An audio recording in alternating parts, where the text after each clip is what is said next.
Hello, everybody. My name is Raghu Dubey. I'm a data analytics specialist at Google Cloud. We at Google, in partnership with Analytics India magazine, are conducting a data leaders exchange, which is an executive level community for data CXOs to network and discuss how organizations can have data driven transformation with Google Cloud.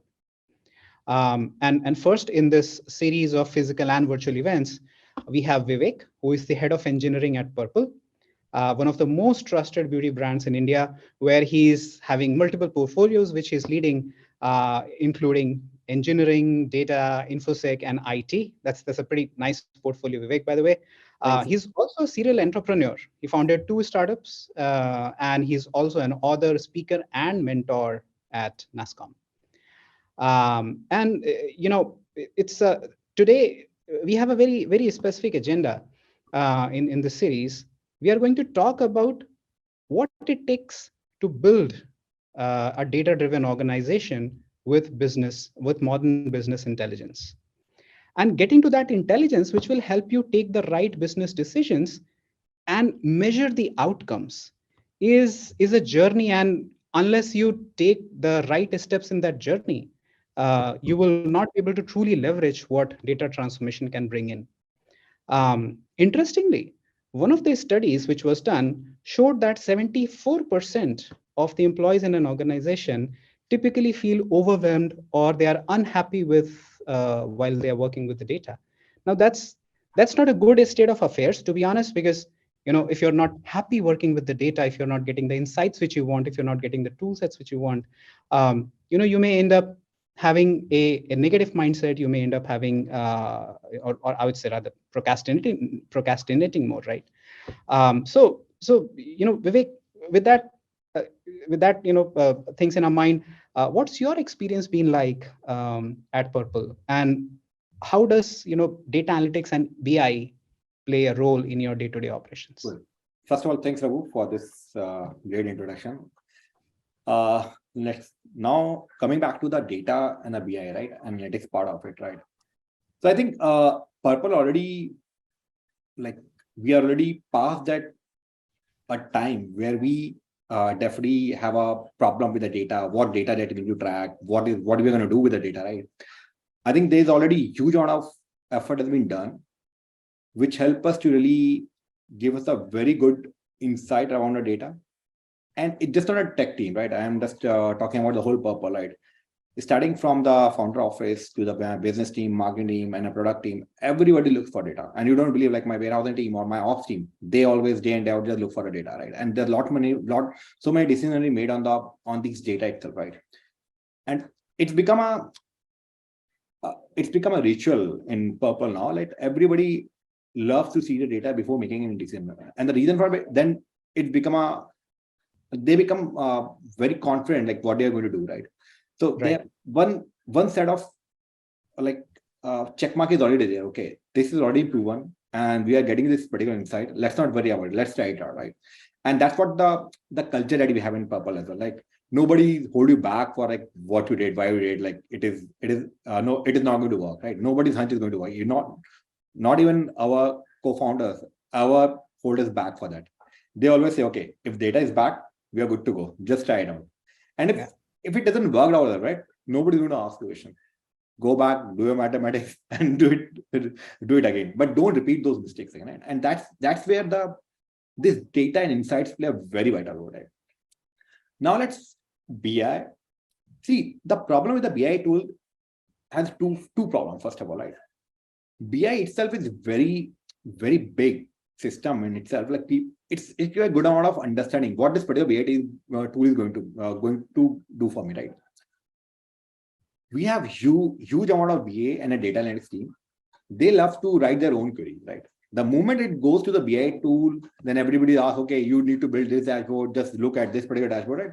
So there's a what I can say, it's a unnecessary stigma that everybody had that, okay, this is not going to work for us. And they like to create their own dashboard, right? So that's where the BI tool, we usually use a lot a metabase for us, right? Where it just you write pure crystal clear queries and you get the data out of it and keep getting all this data. Same we use Google Data Studio for that pattern. Whereas the business team, a pure business team, they love BI tools. Where the data analytics and BI teams, they don't love BI tools at all, because it really, uh, it's a stigma, right? They think it is going to stop them to do a lot more optional what they can do while writing all this query by themselves, right? On the data warehouse, right? They'll have to write SQL queries and play around and Yeah, generate their and that's insights. what the beauty is, right? And let's say I'm a data analyst, right? What I love to do all the cuts, right? And somebody is relying on me to give me some insight around it, what is going to happen. Can you give me the forecast for this particular pricing itself? We are going to go for a deal. Let's say a very small use case, but it's very important for us. Whenever we're going to adopt any new brand, right? My BA team give me or data analytics team give me a very good insight. What is the price point and everything. So it gives everybody a notion, okay, because I can get a lot more cuts, I have a lot more freedom. Let's write on our own rather than just having all the predefined dashboard. Although it's true that you can do all these things in a BI tool, but again, the lesson cost, the learning cost, it's a it's a problem area for them. Right, right. No, I think this is a very important set of challenges also which you face, and these challenges will always be a mix of it, right? So Correct. it will be a challenge which will on the one side be more people focused as to how I want to consume the data, right? I Correct. may just want to consume the data using SQL and put it in Excel. I may want to consume data using Google Data Studio, Metabase, right? So there's a variety, and I think somewhere with that variety you might be getting into situations, I believe, and you can correct me, where you might be having different versions of the same KPI also, Yeah, potentially. right. Definitely. You are 100% right in that. And that really help us to really jot down the point what we are solving and whom we are solving it for, right? And that's what our job is. A primary job of a data engineering team or even data engineering team is whom you're catering. My end customer is not my CXOs, not my the customer. Like these are the people who are inside my organization. They who rely on the data, who feed on data. Even my data science team itself, who rely on this particular data. So we need to give them a way they can play around it rather than we just predefine it, dictate it, right? So rather you create a framework rather than creating a process around it, right? Got it. I see. No, this is important. And could you also elaborate on, like, how has GCP helped in solving some of these challenges? Okay. So if I talk about like one of the biggest problem while when you say analytics and a data, the very big lever is how well your data warehouse is and how mature it is, right? And how accurate, right? Yeah. So accuracy and then reliability is something very important for the data warehouse or any reports, and you cannot take it like granted. And then how well you can define them, right? So when you have all these things in place, so then you can have very mature data warehouse, right? To reach to this point is a huge exercise, right? Because in a market, when you ask somebody, okay, I want to create a data warehouse, you Yeah. just type it out even on Google itself, right? I want to create a data warehouse. You will see like thousands and thousands of articles, and everybody's talking about it, and so many experts are talking about use this, do this and that, but nobody's telling you how to move from 0 to 1. Everybody's talking about 1 to 100 and the eternity. But the problem with creating a data warehouse is not a moving from 1 to 100. It's how to move from 0 to 1, right? And that's where I think GCP help us a lot, right? Our whole data warehouse or again data engineering is sitting on top of GCP itself. You call our data lake, our data warehouse, our data marts, even my all the streaming system, like we use PubSub, Dataflow, we use Bigtable, BigQuery, and and Composer itself, right? AutoML system, right? Everything is based out of GCP, and for that we have very small data team, and they are moving a mountain amount of work to create a data warehouse. What our job is now to focus where to get this data and how to massage them and to store them. That's all. everything else has been taken by this particular tool itself. We are not reinventing the wheel while having or figuring out, okay, let's try Spark, let's try AWS Redshift. No, we are just focused on the whole managed service that we can get, best practices, and keep it simple. That's the formula that we have, and that is helping us a lot.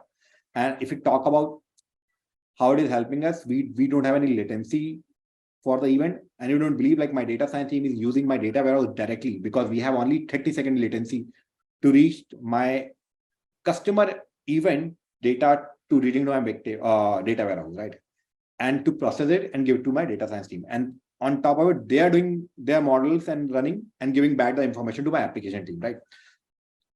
And then the problem it is what error rates, how do you mitigate all these error rates? Because in a data, let's say your pipeline broke, how you will resume it? We are not worried about it. That's been taking care this tool itself, right?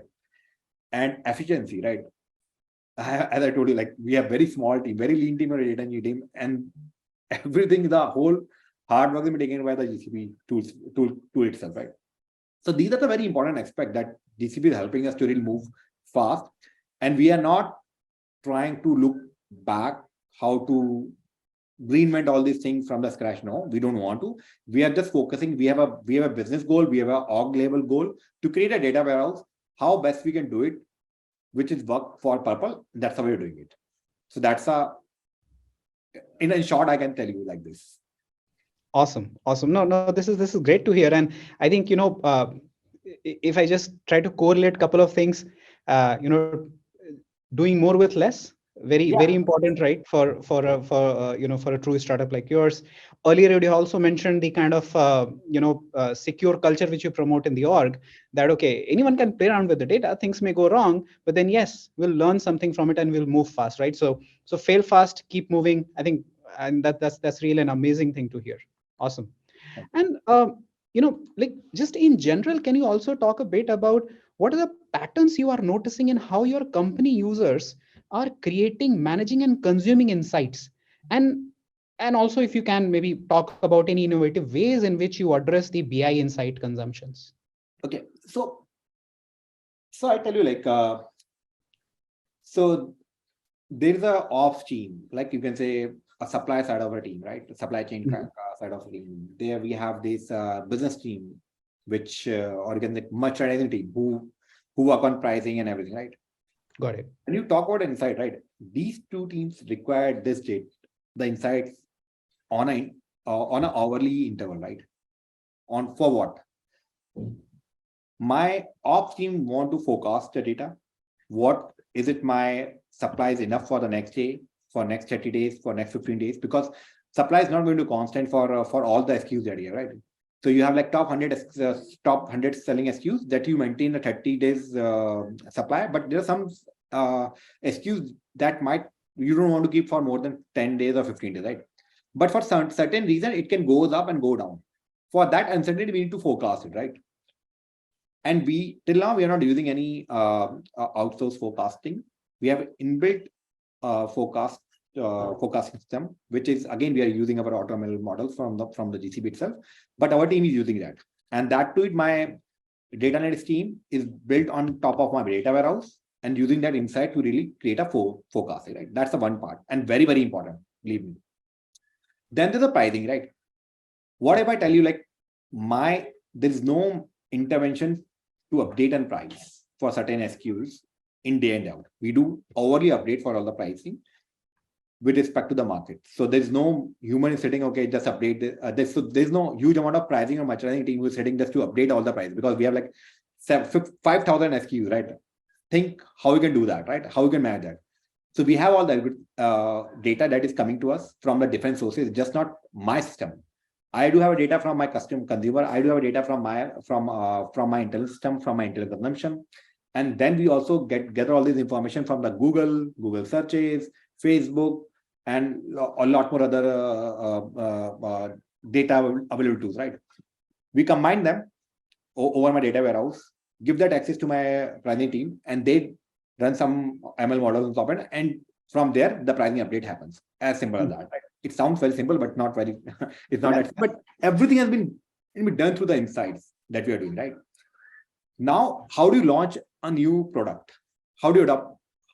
How do you onboard a new product, right? Everybody have a very, very nuanced question. How your company decide which product is going to launch in next 5 days?